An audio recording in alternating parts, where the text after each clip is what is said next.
Ассалаумағалейкум ағайындар, бау-бақша сүйер қауым. Бүгінгі видеомызда жеміс ағаштарын огородымызда, бақшамызда ең бірінші егіп бастағанда жіберуге болмайтын қате кемшіліктер жайлы айтатын боламыз. Енді онда кемшіліктер жеміс ағаштары кішкентай кезінде білінбеуі мүмкін, бірақ ағаштар үлкейгеннен кейін бір-біріне кедергі жасап, онда кемшіліктер өте үлкен зиянын тигізетін болады. Соның үшін о бастан жеміс ағаштарын отырғызған кездері ондай қате кемшіліктерді жібермеуге әрекет етуіміз керек. Енді көріп тұрғаныңыздай күз мезгілі келді. Күз мезгілінде жеміс ағаштарының көшеттерін отырғызуға, көшіруге және де жеміс ағаштарының бұтақтарын қырқуға болатын уақыт. Ол жайлы бөлек видео түсіретін боламыз. Кейінгі видеоларымызда жүзімді жеміс ағаштары, шабдалы, өрік, алма, алмұрт, тағы басқа жеміс ағаштарын қалай қырқу жайлы видеолар түсіретін боламыз. Каналға жазылыңыздар, тіркеліңіздер, лайк басып, қолдау білдіріп отырыңыздар ағайындар. Каналға жазылсаңыздар, біздің түсірген видеоларымыз сіздерге ең бірінші болып көрінетін болады. Кеттік. Енді бақшамыздағы жеміс ағаштарын отырғызғандағы кемшіліктер жайлы айтамыз. Ең бірінші жеміс ағаштарын көшеттерді отырғызған кезде өте үлкен сеніммен отырғызу керек. Осы болашақта осы жемістерін жемін болашақта деп сенімменен егуіміз керек. Сонымен бірге жеміс ағаштарын отырғызған кезде қалай солай былай отырғызып тастамауымыз керек. Жеміс ағаш егетін орнымызды жан-жағын барлығын метрмен өлшеп, түп түзу қылып дайындап алуымыз керек. Төрт жағында. Сосын жемістерді еккенде осындай бірлей сызықтың бойына жоямен әдемі қылып бір сызықтың бойына еккен дұрыс болады. Бұл ертең болашақта өте үлкен пайдасын тиеді, оны көретін боласыңыздар. Ең бірінші осындай бір сызықтың бойына егуіміз керек. Сосын жеміс ағаштарын отырғызған кезде көшеттерді мынандай қара жерге отырғыза салмауымыз керек. Бұл көшетті отырғызбас бұрын астын дайындап, күзде дайындап, шіріген көңдерін салып, суарып қайта-қайта көктемге дайындап қоюымыз керек. Сосын көшеттерді отырғызғанымыз өте жақсы болады. Енді былай жерге отырғызсаң да ол көгеруі, өсуі мүмкін, жапырақ шығарып, бірақ ары қарай дамымай жүрпей қалады. Егер біз астын жақсылап дайындап, шіріген көңдерді салып, қысымен суарып, көктемде әдемі қылып дайындап отырғызсақ, ол 1-2 жылдың ішінде астындағы азықтарын алып, 1-2 жылдың ішінде өсіп, үлкейіп, ары қарай дамуына өте үлкен пайдасы тиеді. Астын дайындап алып отырғызған дұрыс болады. Біздің мына Маңғыстау өңірлерінде енді жерлердің құнарлығы сәл төмендеу болғасын, астын дайындап алған өте дұрыс болады.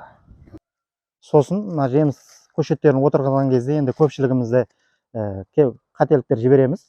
Соның бірі жеміс ағаштарының арасын жақын қылып отырғызғаннан болады. Бұл ертең үлкейгеннен кейін мынандай болып өте үлкен зиянның кедергісін келтіреді.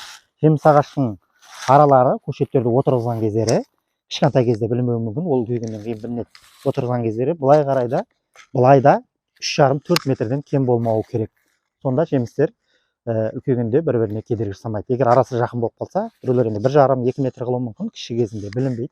Ол кезде жемістер осындай үлкейгеннен кейін, жеміс бергеннен кейін шақала бұтақтары иіліп, бір-біріне кедергі жасап, бір-бірінің жемістерін, гүлдерін түсіруі мүмкін. Арасы 3,5-4 метрден кем болмауы керек. Бұны да жақсы есепке алуымыз керек. Сосын біздің тағы да қателігіміз, осыны жеміс ағаштарын көшеттерді отырғызғаннан кейін біреулер айтып жатады, 2-3 күннен бір суарамын шіләңгімен деп.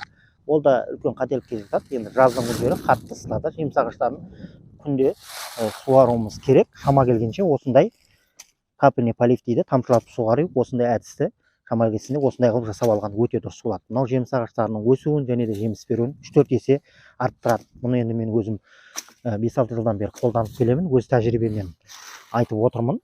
Бұл өте жақсы, өте пайдалы жемістердің өсуіне және де жемісін 4-5 есе арттырады. Шама келгенше осындай капельный полив. Манағы айтқанымдай, жемістерді мынадай бір сызықтың бойына түп түзу қылып ексеңіз, осындай капельный полив, тамшылатып суару, мынандай пластик трубадан тартқанда да осындай түп түзу болса, сізге өте ыңғайлы болады. Егер қалай солай ексеңіз, бұны тартуда қиын болады және шығыны да көп болады. Соның үшін мен бір сызықтың бойына түп түзу қылып, әр жояны түп түзу қылып егін деп айтқаным содан. Бұны да енді отырғызған кезде есепке алуымыз керек. Біз жояны түп түзу қылып отырғызғанда осындай мінекей тарту ыңғайлы болады және де шығынды аз болады. Соның үшін осының ең бірінші көшеттерді отырғызған кезде осылардың барлығын есепке алып отырғызған өте дұрыс, сізге өте пайдалы болады.